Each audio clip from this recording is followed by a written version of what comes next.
All right, so somehow this game came out like a month ago, and now every person on Roblox is playing it. Like every person. This is Escape Tsunami for Brainrots, and yeah, it blew up fast. Welcome back to What's the Hype, where we look at Roblox games that are suddenly everywhere and try to figure out why. It doesn't matter if they're good or bad, we're just trying to see why everyone's playing them. Yep, it's only episode 2, and I'm already covering another Brainrot game. Like and subscribe, and God have mercy on my soul. Escape Tsunami for Brainrots is really simple. You run forward while a tsunami comes towards you. You grab Brainrots along the way, and if you mess up, you get sent back to the beginning. That's it. No crazy tutorial, no learning curve. You just go forward and try and duck before the tsunami hits you. However, this time when you have Brainrots, the money actually means something. You can upgrade your speed and your carry capacity, so how much you carry and how fast you can go. And actually, some of the money can actually be used to upgrade the Brainrots so that they can give you more money. I know I talked a lot of shit on Steal a Brainrot last week, but I gotta admit, this is a pretty good concept. The rebirth concept also makes an appearance, but it's so much easier to learn in this one. You basically just have to reach a certain speed, which you get by earning money from your Brainrots, and then you rebirth when you reach a certain speed.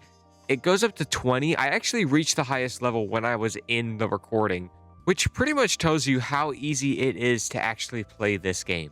Stealing other people's Brainrots actually does make an appearance on this one, which I actually didn't know about until like super late in the recording, so I didn't really get to show all of that off, which is kind of disappointing, but hey, it makes an appearance.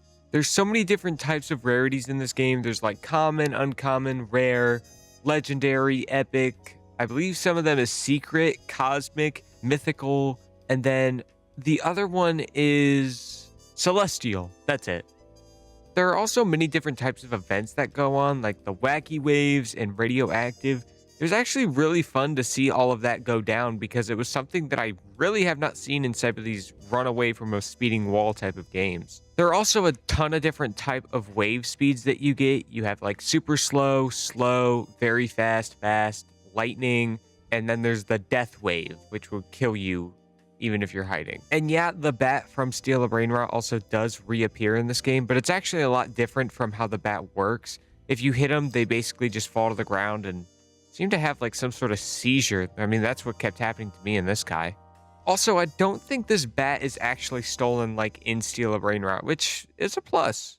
To sum up this section, every single Brainrot that you keep in your collection actually turns into upgrades, money-wise. Speed boost, your carry capacity, your rebirth multipliers.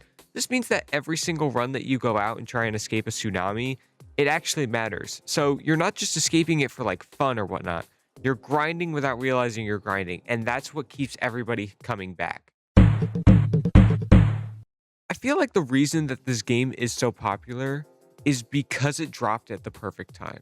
You gotta think, Brainrot style games are already everywhere on Roblox right now, so the theme is already familiar with the kids who play like Steal a Brainrot. You don't have to understand like lore mechanics or anything like that. You just look in front of you, you see Brainrots, and you see a wave coming towards you. You run and you try to get the Brainrot before the tsunami gets you. If we were to compare this game to Steal a Brainrot, this one isn't about fighting a bunch of little kids for Brainrots. It's like pure survival. It's you versus the map, and that makes it so much easier because anybody can hop in and know what's going on. But why do people keep playing it? I think the reason the game works so well is because it's a loop. Run, collect, upgrade, go further, lose, try again.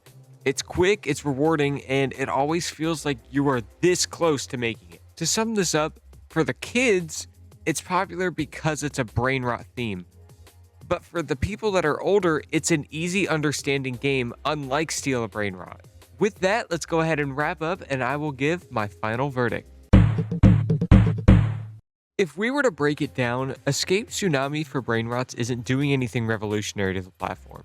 There's no story, no crazy mechanics, and no skill ceiling that like only the top players can reach. That's kind of the point. The game understands exactly how Roblox players play, in like short sessions for quick rewards, and like you're always moving, not standing still, you're waiting around for something to happen. And the second you fail, you're already thinking about the next run. And that's why it works. It doesn't punish you so hard for losing because you know that you can just get back out there and possibly get something better. You still gain something. And it teaches you to play dangerous. Because once you realize you're one good run away from something great, then you start to push your luck. So is Escape Tsunami for Brainrots the next long-term Roblox game? Probably not. But is it almost perfectly designed to be a hype-up game that understands attention, pacing, and progression better than most of them? Yeah, absolutely. If I had to rate the game on a scale of 1 through 10, I would give it a 6. Yeah, a Brainrot game above a 5.